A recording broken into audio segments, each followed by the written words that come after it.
In this video, we're taking a look at false color and how you can use it to get the right exposure for your shot every time. The waveform scope and false color are by far my favorite ways of measuring correct exposure. A light meter is also a fantastic tool to have as well, but personally, I don't often use one as I'm a solo operator the majority of the time, and I find working off my monitor to be a much faster workflow when adjusting lighting. I'm using the small HD focus for these examples, but you can find false color on the majority of reference monitors, and it's also available on some cameras. There are also some third-party firmware upgrades available for certain cameras, but I can't personally recommend any. False color is basically a tool that enables you to display the different exposure values of your image. The great thing about it is that you can customize it to suit your needs, unlike the waveform or RGB parade. The out-of-box false color will look slightly different depending on what system you're using, but for the most part, the orange and red areas will be where your image is hot and close to clipping at the 100 IRE point. The blue and purple areas represent your shadows towards the 0 IRE point. The green and grey areas fall in between this.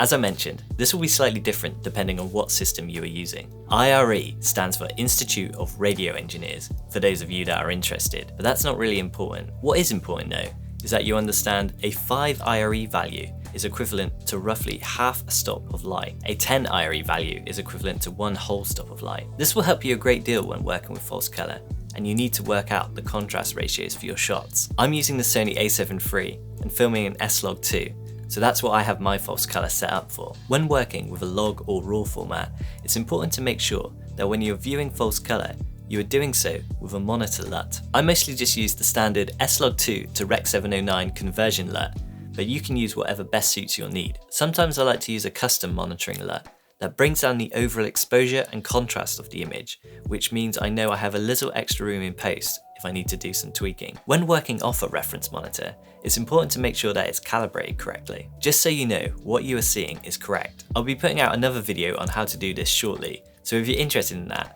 make sure to subscribe if you haven't already, so you get notified when that gets released. Let's take a look at false color in action to give you a couple of examples of how you can use it to monitor your exposure. For this setup, I'm using my trusted X-Rite video checker to help me demonstrate where the different exposure values are sitting. At the moment, I've got this shot exposed for middle grey. As you can see, when viewing through false color, this is displayed as green-grey. If I overexposed a shot, you can now see how certain areas of the image are moving towards orange and red. If I underexposed a shot, there will be more blue-purple areas displayed on the false color monitor.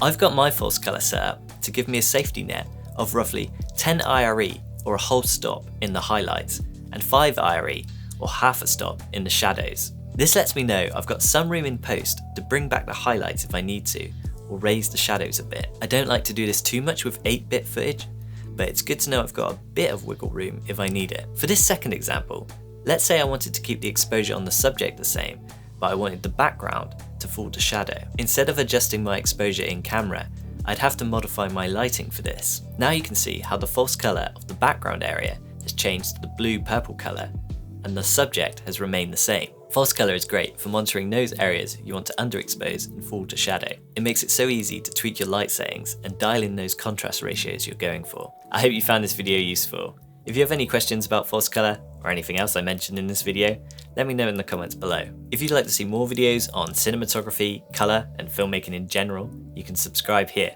I put out new videos every week, and I look forward to seeing you next time. Take care.